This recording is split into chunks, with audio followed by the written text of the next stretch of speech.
चीनको तियानजिन शहरले यति बेला विश्वकै ध्यान खिचेको छ, जहाँ साङ्घाई सहयोग संगठन एससीओ शिखर सम्मेलनमा विश्वका शक्तिशाली नेताहरूको जमघट समेत चलिरहेको छ।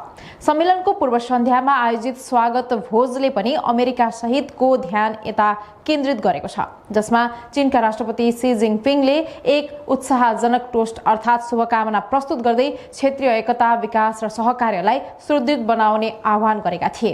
हाइहे नदीको किनारमा आयोजित रात्रि भोजमा सहभागी भएका सदस्य राष्ट्रहरूका प्रमुख तथा अतिथिहरूलाई स्वागत गर्दै राष्ट्रपति सीले तियानजिनको ऐतिहासिक र रणनीतिक महत्त्वलाई उल्लेख गरे। उनले भने तियानजिन एक खुला र समावेशी शहर हो, जसले चीनको आधुनिक विकासमा अग्रणी भूमिका निर्वाह गर्दै आएको छ। राष्ट्रपति सीले एससीओ स्थापनपछि संगठनले हासिल गरेका सफलताहरूको चर्चा गर्दै वर्तमान विश्वमा देखिएको अस्थिरता र अनिश्चितता बीच एससीओ को भूमिकालाई अझ सशक्त बनाउने समय आएको बताएका छन्।